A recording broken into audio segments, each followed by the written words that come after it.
दोस्तों, महाशिवरात्रि के दिन ये 3 गलती कभी मत करना। पूरा घर नष्ट हो जाता है, भगवान शिव क्रोधित हो जाते हैं। इससे पहले जानते हैं कि महाशिवरात्रि 2024 का शुभ मुहूर्त क्या है और पूजा को कैसे करें।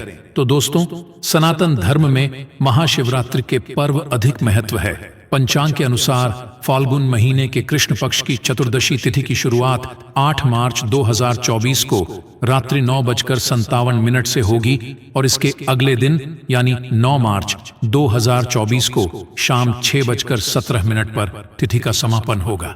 ऐसे में महाशिवरात्रि व्रत 8 मार्च को किया जाएगा। अब जानते हैं भगवान शिव को पूजा कैसे करते हैं। पहला, महाशिवरात्रि के दिन ब्रह्म मुहूर्त में उठे और दिन की शुरुआत ईश्वर के ध्यान से करें। दूसरा, इसके बाद स्नान कर साफ सफेद वस्त्र धारण करें। इस दिन काले रंग के कपड़े पहनने से बचें। तीसरा, इसके बाद भगवान शिव और माता पार्वती की प्रतिमा स्थापित करें। चौथा, अब शिवलिंग का जल, दूध और गंगा जल से अभिषेक करें। पंचमा, शिवलिंग पर फूल, बेलपत्र और बेर आदि चीजें अर्पित करें। छठा, घी का दीपक जलाएं और आरती करें। सातवां, साथ ही शिव का चालीसा का पाठ करें। आठवां, भगवान शिव को विशेष चीजों का भोग लगाएं और लोगों में प्रसाद का वितरण करें। दोस्तों, महाशिवरात्रि के दिन भूलकर भी नहीं करनी चाहिए ये काम। दोस्तों, सप्ताह में 7 दिन होते हैं जिन्हें हम बार कहते हैं। रविवार महाशिवरात्रि, मंगलवार, बुधवार, शुक्रवार और शनिवार। इन 7 दोनों के विशेष नाम हैं जो कि इंग्राम के नाम पर रखे गए हैं, जिन्हें अपनी आंखों से देख सकते हैं। हर बार का संबंध किसी न किसी देवता की उपासना से जुड़ा हुआ है। जिस देवता का बार होता है उसे देवता की शक्ति अधिक सक्रिय होती है और यदि हम उसे देवता से संबंधित नियमों का पालन करते हैं तो हमारे जीवन पर इसका गहरा प्रभाव पड़ता है। इसीलिए हमें यह जानना जरूरी है कि किस दिन किस देवता की उपासना की जानी चाहिए, कौन से काम करने चाहिए और कौन नहीं। लेकिन आज हम सप्ताह के पहले दिन यानी महाशिवरात्रि की बात करेंगे कि व्रत आदि में क्या करना चाहिए और कौन से भगवान का व्रत रखना चाहिए, क्या खाना चाहिए, किस रंग के कपड़े पहनना चाहिए, सुबह कितने बजे उठाना चाहिए इत्यादि आदि के बड़े में बात करेंगे, जिससे कि हम सभी नियमों का पालन करते हुए अपने दिन की शुरुआत से लेकर रात तक अपने इस दिन को शुभ बना सकते हैं। तो चलिए जान लेते हैं महाशिवरात्रि के दिन क्या करना चाहिए। दोस्तों, अगर आप अपने जीवन में कुछ सीखना चाहते हैं तो हमारे चैनल को सब्सक्राइब कर लीजिए और इस बेल आइकॉन को जरूर प्रेस करें। कमेंट बॉक्स में लिखे ओम नमः शिवाय। दोस्तों, सबसे पहले बात, सप्ताह का पहले दिन यानी कि महाशिवरात्रि के दिन शिव की आराधना का दिन माना जाता है। वैसे इस दिन का अधिपति सोम यानी कि चंद्र भी है, इसीलिए इसका नाम महाशिवरात्रि रखा गया है। इसीलिए महाशिवरात्रि के दिन भगवान शिव और चंद्रमा दोनों की ही आराधना की जाती है और व्रत रखा जाता है। महाशिवरात्रि को शिवजी के लिए रखें। जान वाले व्रत शीघ्र ही फलदायी होते हैं। इसीलिए शिव जी के भक्ति इस दिन अपने किसी इच्छा की पूर्ति के लिए तथा सुख, समृद्धि और शांति के लिए महाशिवरात्रि का व्रत अवश्य रखें। वैवाहिक जीवन सुखमय हो तथा अच्छा जीवन साथी मिले, इस कामना के साथ कुंवारी लड़कियां विशेष रूप से महाशिवरात्रि का व्रत रखती हैं। दोस्तों, दूसरी बात, ज्योतिष शास्त्र में महाशिवरात्रि के दिन को विशेष रूप से भगवान शिव और चंद्रमा से जोड़कर देखा जाता है। इसीलिए इस दिन वे सभी काम करने चाहिए जो कि भगवान शिव को प्रिय है। भगवान शिव के मंदिर में जाकर गंगा जल अर्पण करना चाहिए और भगवान शिव को विशेष रूप से प्रिय बेलपत्र को जरूर चलाना चाहिए।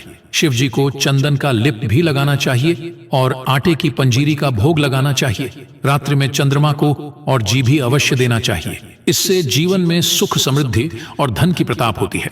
दोस्तों, तीसरी बात, भगवान शिव को सफेद वास्तु एक अत्यंत प्रिय है। इसीलिए महाशिवरात्रि के दिन सफेद चीज जैसे कि दूध, दही, सफेद फूल इत्यादि को विशेष रूप से भगवान शिव को अर्पित करना चाहिए और शिव जी को सफेद चीजों का ही भोग लगाकर आप सफेद वास्तविक ग्रहण करें।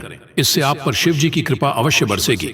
इसी के साथ ही महाशिवरात्रि के दिन सफेद रंग के वस्त्र धारण करना चाहिए, अत्यंत शुभ माना गया है। दोस्तों, चौथी बात, वास्तुशास्त्र के अनुसार महाशिवरात्रि आपको किसी आवश्यक काम के लिए घर से बाहर जाने से पहले आईना जरूर देख लेने। आपके काम बिना किसी रुकावट के आश्चर्यजनक पूरे हो जाएंगे और आपको यश भी मिलेगा।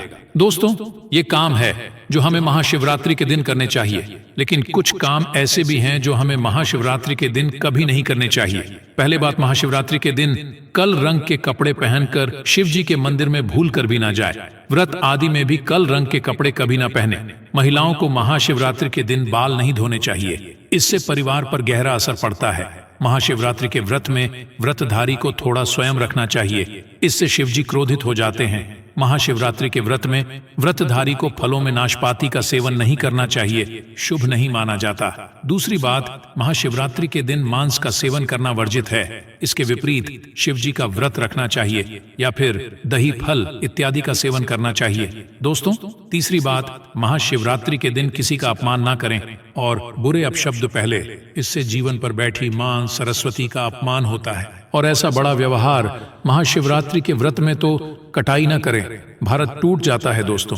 चौथी बात, शिव जी की पूजा के साथ ही नदी महाराज की पूजा भी जरूरी है। शिव पशु प्रेमी है, इसीलिए महाशिवरात्रि को कर पर वाले पशु का अर्थात गाय माता की विशेष रूप से पूजा करनी चाहिए। महाशिवरात्रि के दिन गाय माता को कुछ न कुछ जरूर खिलाना चाहिए, इससे व्रत पूरा माना जाता है। साथ ही साथ नदी महाराज बेल का अपमान या उनके साथ गलत व्यवहार ना करें दोस्तों। पांचवी बात, पूजा करते समय ध्यान रखें कि भगवान शिव को केतकी का फूल, कुमकुम, तुलसी के पेट कटे फटे फटे चावल भूल कर भी ना चलाएं और शंकर से में जल अर्पण ऐन करें। तो दोस्तों, महाशिवरात्रि के दिन इस दिन शिव और चंद्रमा की आराधना करें, व्रत करें। भगवान भोलेनाथ आप पर अवश्य प्रसन्न होंगे और आपकी हर मनोकामना पूर्ण करेंगे। दोस्त, महाशिवरात्रि के दिन शिव की पूजा के बाद भोग लगाकर गे को कुछ सफेद थी जरूर खिलानी चाहिए, जैसे बर्फी, चावल, सफेद लड्डू वगैरह जरूर खिलाएं। इसके कई पुण्य व्यक्ति को प्राप्त होते हैं और महाशिवरात्रि का व्रत संपूर्ण सफल हो जाता है। मंगलवार को गे को रोटी के साथ बेसन के लड्डू खिलाने से संपूर्ण लाभ होता है। इससे व्यक्ति का मंगल शांत हो जाता है और वही बुधवार को हर चार यानी कि दूर्वा घास खिलाने से बुध ग्रह शांत हो जाता है। इससे भगवान गणेश प्रसन्न होते हैं। ऐसे में गुरुवार को जब भी आप गे को रोटी खिलाने हैं तो थोड़ी सी आप हल्दी मिलकर रोटी बनाई और गे को रोटी मिला दे, इससे भी बहुत ही पुण्य लाभ होता है। आपको जीवन में लौकिक और अलौकिक दोनों ही फलों की प्रताप हो जाती है। शुक्रवार के दिन गे को खीर खिलाने से शुक्र ग्रह मजबूत होता है, देवी लक्ष्मी प्रसन्न होती है, जिसके कारण व्यक्ति मालामाल हो जाता है, माता लक्ष्मी मेहरबान हो जाती है। माना जाता है कि शनिवार के दिन गे को कल तिल पीस कर गेहूं के आटे में डालकर रोटी बनाकर खिलौने से शनि दोष शांत हो जाता है दोस्त। वहीं हर रविवार को रोटी के साथ गुड़ मिलकर गे को खिलौने से सूर्य की महादशा ठीक हो जाती है। व्यक्ति निश्चित तौर पर धनी बन जाता है दोस्तों। आप एक परेशानी आई है कि शहरों में लोग ऊंचे ऊंचे फ्लैट में रहती है। फ्लैट सिस्टम होने के कारण गाय को रोटी खिलौने में जिसे भी परेशानी आई है उसके लिए एक उपाय है। आप जिस सोसाइटी में रहते हैं वह गेट कीपर तो जरूर होगा। आप पहले रोटी बनाकर उसे गेट कीपर को जरूर देते। जरूरी नहीं होता कि आप अपने हाथ से ही गे को रोटी खिलाएं। आपके घर से तो रोटी का भाग निकाल ही गया ना, इसीलिए आप गे को रोटी गेट कीपर को दे दें। जब गेट कीपर गाय को रोटी दिया तो गे आना अपने आप शुरू कर देगी, क्योंकि नियमित रूप से जिस घर से गाय को रोटी खिलाई जाती है गे अपने आप ही उसे घर के दरवाजे पर आना शुरू कर देती है। फिर जब गाय माता आना शुरू कर दे तो कोशिश करें कि गेट की उसके आने का समय पूछ ले, फिर उसे समय जाकर गाय को रोटी मिला दे। दोस्तों, एक बार जब आप अपने हाथों से घे को रोटी मिला देंगे तो वो जरूर अपना भोग लेने आएगी। गाय एक निश्चित समय पर आकर सबके दरवाजे से अपना भोग ले लेती है। थोड़ा समय आगे पीछे हो सकता है, पर गाय माता घर की चौखट पर आई जरूर है और गाय दरवाजे पर आकर जोर जोर से पुकारती भी है ताकि आप उसे रोटी मिला दें। अगर आपने भी गाय को रोटी खिलाई है तो समझो आपने 33 करोड़ देवी देवताओं की सेवा की है। इसको एक लाइक करके अपने मित्रों तक शेयर जरूर करें ताकि उन्हें भी जानकारी मिल सके। इसी तरह और भी नॉलेजेबल वीडियो देखने के लिए चैनल को सब्सक्राइब करके बेल आइकन को ONL पर जरूर सेलेक्ट करें। जय हर हर महादेव जरूर लिखें।